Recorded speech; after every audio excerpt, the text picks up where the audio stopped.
The first film festival of record was established under the Italian dictator Benito Mussolini. It was noted that he used film as a way to spread propaganda and his political influence by using governmental resources to create expensive venues to support his desire to be the epicenter of film outside of Hollywood.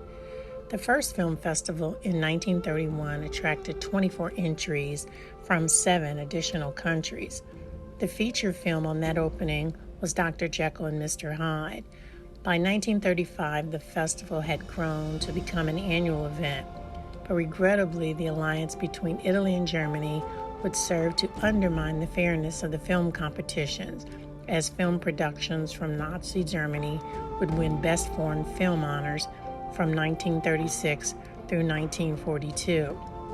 In 1937, festival judges voted for the French entry, The Grand Illusion, to win the Mussolini Cup, but their decision was vetoed. In 1938, Olympia, the first documentary feature film about the 1936 Olympics, which had been hosted in Berlin, won the film festival's highest honor, the Mussolini Cup. The other winner of the Mussolini Cup that year was a film about the Italian invasion of Ethiopia. Ironically, this film was supervised by Mussolini's oldest son.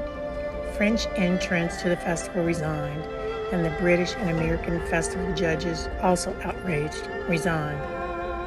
Artists truly wanted a vehicle to showcase talent free from coercion and political influence, and clearly there was a need to distance the arts from the reigning terror of Mussolini. While smaller festivals began to emerge, it would be the Cannes Film Festival that would debut on September the 1st of 1939 to establish standards based on art and not on political influence. Today there are hundreds of festivals.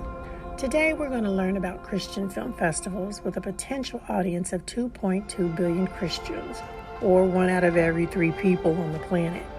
We're going to see how this genre of film has developed and why there is a need to create more content in this space.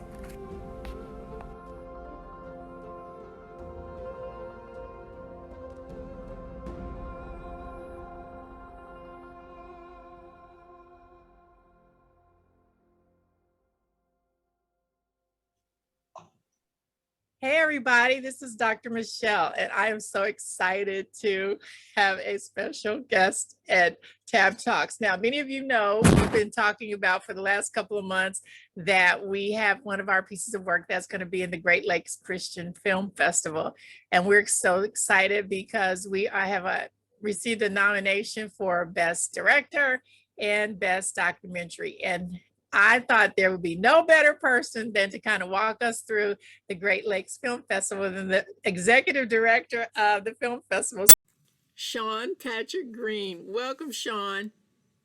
I'm excited because you've taken 20 minutes out of your day to come and talk to us. And I know you're in the middle of planning a huge, huge Christian film festival. So you're the director, and this is one of the largest film festivals of its kind in New York, faith-based. Can you tell us a little bit about why you felt it was important to create a faith-based festival?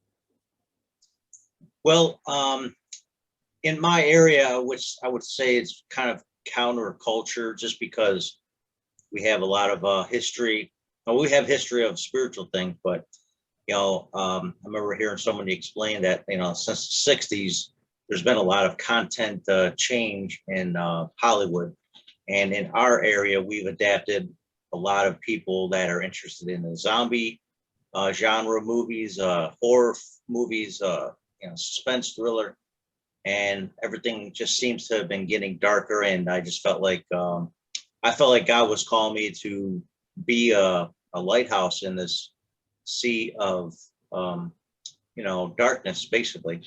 In content wise, and I think that's why I'm here, really, and why God sent me back to this place, where I was born and raised. Wow, that's a calling. So for our viewers that don't understand, I'm using the term film festival. Can you define for individuals who are watching who are like, what is a film festival? They had no idea what we're talking about. What is a film festival, and what does it do for the people who participate? Well, a film festival can be different from theme or city. It all just depends on what the focus is. But a film festival generally is a place where films that are being made, usually unreleased films that you can't get it anywhere, come together, being submitted and screened, pre-screened, and given an opportunity to have an audience kind of get an idea of what the film is about and get immediate feedback before a distributor might pick it up and send it out to the masses or put it on a streaming service now. So it's basically just like a conglomerate of many films from all over the world. And ours is no different, but definitely not as large as like the more popular ones. I would say that's, more international and more wide open is like Tribeca in New York City, Sundance out west in Utah, and a couple other ones, Venice, TIFF, which is 2 hours from us, Toronto International Film Festival. So it's really just a place for filmmakers to pre-screen their product, some of them before they're even on the market to be sold. And sometimes during these places, they will have deals with distributors that are attending, or at least begin the talks of a deal for distribution. So that's like the base part of why film festivals exist, but it's also probably your best place to get industry insights with workshops, and also you have an opportunity to talk to some of these filmmakers one-on-one, while they're right there. So it's really it's a unique opportunity to bring not only just the industry people, but fans of film to come together and meet and greet, encourage maybe newcomers to do what they want to do in the industry, and networking. I mean, that's the key to a film fest, in my opinion. With this COVID thing, we had a lot of them go online, and missing from that mix of screening at your house versus in person is that you don't have the personal touch, the interaction, the networking aspect of a film fest. And now that we're I would say we're 100% back in most festivals now, this is the focus, is bringing people back together, having conversations and encouraging each other. And that's no different for us. So you're going to have this amazing film festival in Buffalo, New York. Tell us about the venue and how many people it takes to put together an event this size. Well, we kind of started in this venue. It's my home church. And the very first 2 years we started it and hosted it there. And it was a very small gathering when we first started out, but we had a couple key people that were looking for content for networks that showed up. And I mean, the first year just kind of showed me like, I guess I have to take this a little bit more seriously, So I wasn't sure what to expect the first year. We had over 100 submissions, or close to 100, and we had to narrow it down to about 50. We screened as much as we could, and we didn't have workshops really, and we just kind of created 2 on the fly with some local people and just, screenwriters, and then a fundraiser, and that was pretty much it. And then whoever was there just kind of talked a little bit. But first 2 years, first year for sure was like the roughest. Second year, I started it out after we set it all up. I started out having a stomach flu or something. I don't know what happened. So for the first 3 hours, I didn't screen anything. It was a Thursday, or I think it was a Thursday, and nobody was there anyways. So I'm like, oh, good. So I slept it off. As soon as I woke up, then people started coming. I'm like, oh, okay, perfect timing, But anyways, it was just the first 2 years was rough, and it was in my church. And then we took it out 5 years to the Millennium Hotel, which is just a suburb of Buffalo, about 10 miles from here. And then last year we had it in a village of East Aurora, which is just like a Christmas card village type of place. And I had a great time to do it there. And now we're bringing it back to the Bread of Life Church. And typically the first couple years, it was really just me putting it off. And as people saw me struggling, they started saying, hey, what do you need help with? And little by little, volunteers started showing up. Last year, we had an army of volunteers to help out. I think it was about 25, maybe 30 people, Wow. maybe even more. And it was great just having them on standby. And it was kind of like in a rotation, not all at once. But we had a great award ceremony and everything. It was just such a beautiful time. This year, we're bringing it back home. And I think we have, if I'm not mistaken, like the main sanctuary has about 300 seater. We're definitely not a mega church. And we have a fellowship hall that we're going to be having food and documentaries and kind of like intertwined. Yeah, it's year 8, and we got more volunteers than I can imagine now. And people are just loving the whole atmosphere of bringing people together and networking and learning from industry people on certain topics. And this year we have our guest this year, our main guest that I hold dear to my heart is International Christian Film Festival founder, Marty Jean-Louis. This is his 10th year hosting his film festival in Orlando. And I asked him if he wanted to come on up, and he's very happy to come up. Gave me some good pointers, and I basically asked him, hey, if you're willing, can you come up and just kind of observe what can we do better? And New York State, we're a liberal state. We're not conservative, so we won't see as many art people come to town for a faith-based film festival. Usually it's the faith-based community that will come to these types of events.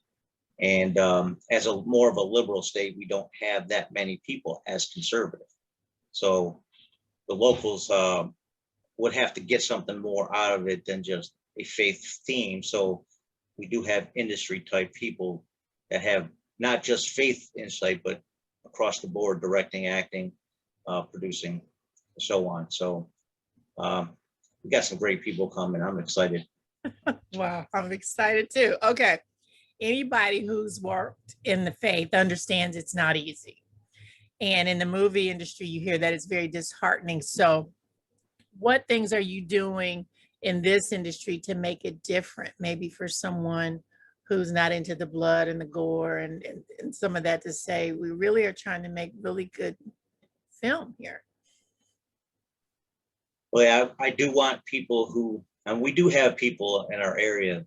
We would like to have more faith-based, family-friendly content produced here in this area in Buffalo, which is one of my incentives for doing this too. It's not just bringing in people to speak to other filmmakers and bring them on together. It's also a resource for our local people who are on the fence, if you will, about should I do, campy comedy or, something that has a little faith in it, or should I make it a little bit more, ambiguous or just something simple enough with a lot of visual effects with gore and all that stuff, whatever it is that they want. There are some people that are just looking for maybe this is another direction I can go where I'm proud of the content for my kids and grandkids to watch. It's not worse than seeing your grandmother's head get chopped off, on a film. It's like, maybe we should rethink what content we say yes to. And hopefully we are encouraging people to do that, as well as the producers, people who have the money to spend. Should we spend it on making a gore, a gory type of theme and submit it to all those gore festivals? Or, hey, there's an outlet to do something a little bit more family friendly. Let's submit it to something like this. So we're just trying to encourage people to do something more positive. And also the Christians who are strong in the faith, encourage them to just say, listen, use your gifts for the glory of God, period. So that's our target audience. So tell me, what's been the greatest success story that's come? This is year 8 for you coming up. If I had to say what's like the aha moment for you in this festival, what would you say that's been? That's hard to limit it to just maybe one, but last year was an amazing opportunity. We had a film that was made in Greece. Mickey Rourke was a phenomenal actor, was actually a featured actor in it, and it's called Man of God. And Man of God was based on about 100-year-old, not a 100-year-old person, but the person 100 years ago in this story was persecuted by his own group of people that were Orthodox, Eastern Orthodox. And so basically his story of through his persecution, how he overcame it, and a miracle that happened. And Mickey Rourke's character, received his sight. And a lot of people in the Greek Orthodox community was anticipating this film. I had no idea about who this person was. That's not the denomination I grew up in or even was on my radar. But I had a cousin who married a former Buffalo cop who became a priest, and he, took over a church in Niagara Falls eventually. And he was the first person I thought of to invite. And I said, you know what? Reach out to my cousin. I reached out to her. She says, oh my God, blah, blah, blah, blah. We're waiting for this film. I was like, okay, we might have something here. And so these are people that weren't into the film industry or looking at a film festival. They just wanted to see this movie specifically. Wow. And we had it in our possession because of the submission process. And I said, well, we gotta market this out to the Greek Orthodox community. And we had the Aurora Theater last year, which is a 650 seater. We did not pack it, but we did about almost half of that was full of just black robed priests and their family members, plus a few of our attendees to watch this feature film. And to me, that was one of the most exciting and successful releases, premieres that we've ever hosted. And I'm real excited about that we did that and provided that service for the Greek Orthodox community to be able to watch that film exclusively ahead of time before it's released. So that's why I like doing it. I like making sure we can get a premiere and bring something to the table. Now, you also are going to have music, correct, at this festival. So for people, it sounds like there's a little bit of something for everybody, including music. Can you tell us something about that? I think because I'm a very eclectic person, I also like variety, and music is a big part of my life. I'm a drummer at my church, and I used to beatbox about 30 years ago, but that's about it. So I was in a rhythm, but music in general has been a central part of me in worship and all aspects of my life. Hip hop was a genre I grew up in and with, and we have the last 20 years I've been associated with a lot of Christian hip hop artists throughout the country. I did some radio promotion for some of them. So, and I have my own online internet station called Flavor Radio Network. And that all just kind of is a part of me too. And there's one artist that I've had friendships with, and I brought him to our church for a Friday night youth event, or Christian hip hop event, really. And I'm bringing him back because he's got a documentary that he submitted about his record label and his journey and throughout, serving God as an artist. He's going to present his concert too on that Thursday night on September 8th. So his name is Brenson Wright. He's another special guest, not only a submittee, but he's also a featured person that we're gonna have, because he's not just a Christian hip hop artist who's not schooled in the industry or the world. As a matter of fact, he was going to college for music before he decided to actually do that as an artist. It's talking about the industry of it, the mechanics, the management, the licensing, you name it. This guy learned it all before he even launched a label and became an artist. So he's going to bring a lot of his knowledge and experience to the table as well. And we're probably going to have him do a short session as well. Time constraints. We don't have a 10-day festival like some some might, or a 5-day. We crunching it all into 3 days. So, but it's going to be action packed, nonstop, all kinds of stuff people want to glean from. Okay, so everybody, if you're sitting there thinking, wow, what else? There's going to be music, there's going to be a concert, and it's going to be action packed. And so tell us, can a person, if they just want to attend for one day, can they just get tickets for one day? Can they just come, like maybe I'm going to start on Friday or Thursday? Can they do that if they just want to just kind of hop in and out of the different sessions? Yes. So for the, we have 2 different ways you want to do it. If you want to go for all 3 days just for the workshops, I believe it's $30. If you want to go just for the films, it's $30. If you want to get the whole experience, it's $50. The only exception is the awards dinner and award ceremony. That's a 40 extra, but the rest of the time you can watch films and all that stuff for $50. If you want to go for just one day. You're right. That's a great deal. Let's not forget that day pass. It's only $30. So anyways, yeah, glcff.com. You'll see a little tab that says attend, and then our tickets will be right underneath that. But if you want to get, we have a full experience, which includes the swag bag, the awards ceremony and dinner. We have a special event that we're doing off campus at the, it's the Quaker Walden Galleria. We're actually going to be doing the as a group, watch the premiere of Life Mark, which is a Kendrick Brothers' newest film. And it's actually their premiere.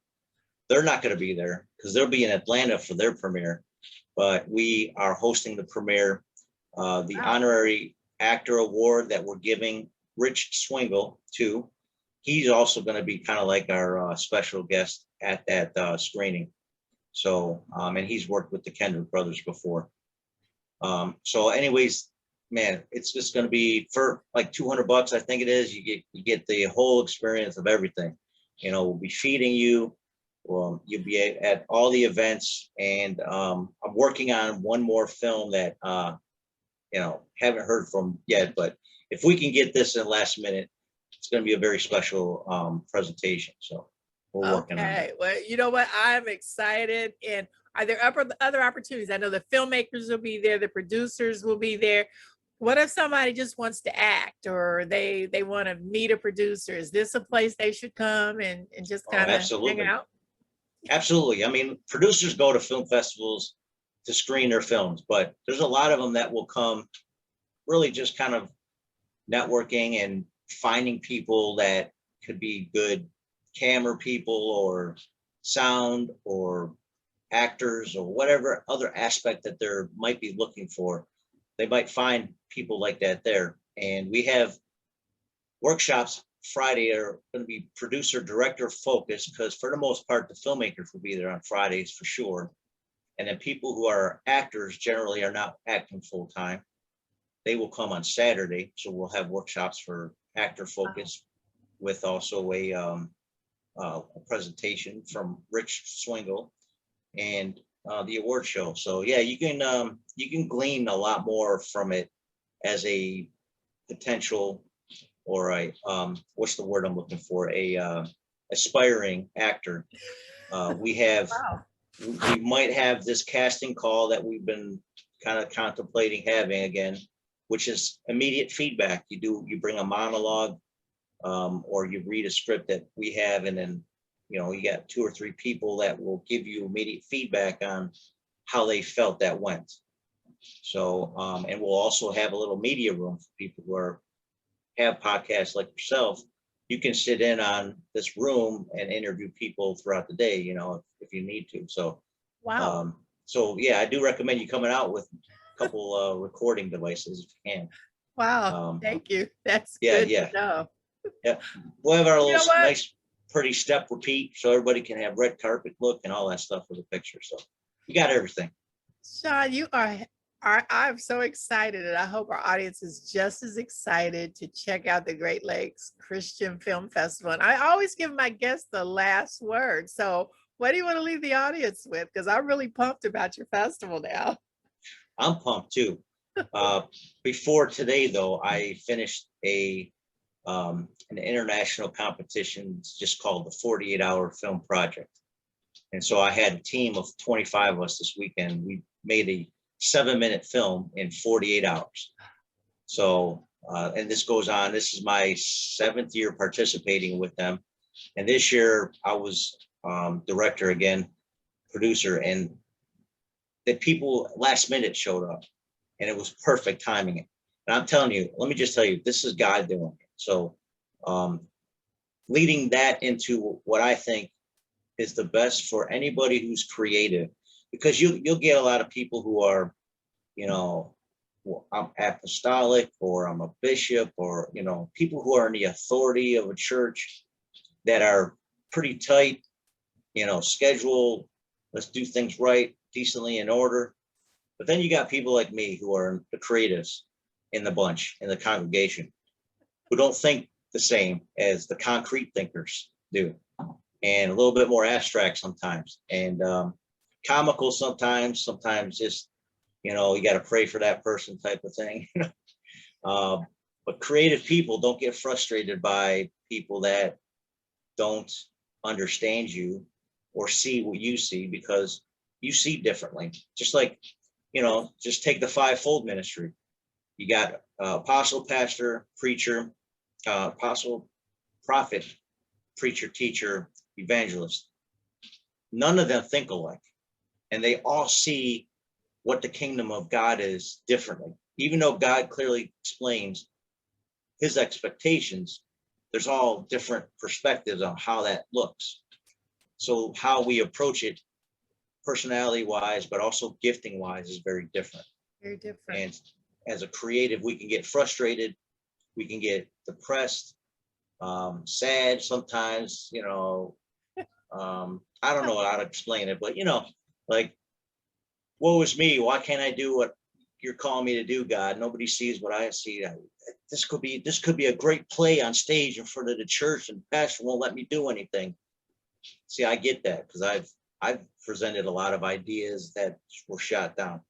You got to just submit to that authority, even though you might not agree with that decision or at the time. You know, God wants you to learn and perfect your craft first anyways. He doesn't want to put garbage out there. You know what I mean? He doesn't want to put something on stage displaying, representing him that just is cringeworthy for the audience. First of all, do you have it written down? Do you have an order of how you would present it? Have you practiced it? Do you have any idea what you're doing, or is it just like a spontaneous idea? Get around people who are not just crafty at the actual presentation, but organizing it too, and having you think about it a little bit more about how you present it. And then also acting coaches. You need those types of people when it comes to being creative, when it comes to acting, presenting a podcast or whatever. Feedback is very important. Doesn't matter. So film festivals are a great place for people who document that on film. But when it comes to like live stage or something like that, you got to have somebody that's kind of watching you to see how you'll do your presentations, how you write it, what kind of lighting and sound you'll be using. You know, just it doesn't even have to be, you know, an acting. It could be painting. It could be basket weaving. You know, I was thinking just yesterday, actually, I was thinking, okay, if you're gifted at basket weaving or crochet or whatever, and you want to get it out there, why don't you create an arts and crafts festival? Just think about, you know, there's ways to get your work out there to people. Yes. But you got to start building those communities if it doesn't exist. And, you know, just don't get discouraged. You know, God has given all of us gifts. Every one of us, we have a gift. Yes. And the gift that you want to demonstrate, you might not be gifted in yet because you haven't practiced it. But some people, they don't have the voice to sing. And that's okay. It's okay. You don't have to lead worship, okay? God will give you at least a little outlet to sing with the choir or something, but you might not be gifted to sing lead. You know, don't be discouraged by that. Practice it. Get a voice coach. See if it's still something that you can develop. And if not, then you got to rethink that, if that is the gift that God gave you. And gifts aren't necessarily just physical, which we call talents, but it's also the spiritual thing. You know, are you really a prophet? You know, or are you just babbling things that you're observing from other people and putting it out there in public? So same thing with spiritual gifts, you know, just be careful. But don't get discouraged, you know, develop your gift, always counsel with your elders and deacons and whomever is your leadership to know, is this the gift that God has given you or not, or if it has to be developed. And that's it. Well, Sean Patrick Green, you have been a delight, and I want to encourage everyone, September 7th through the 11th, Buffalo, New York. You have got to be there for the Great Lakes Christian Film Festival, and I'm looking forward to seeing you there and meeting you in person and just seeing all the amazing, amazing films, writers, directors, producers. It's going to be a great time, everybody. So you got plenty of time to get tickets. I'm going to put the information up on the screen so you can take advantage of just a wonderful, wonderful week in Buffalo.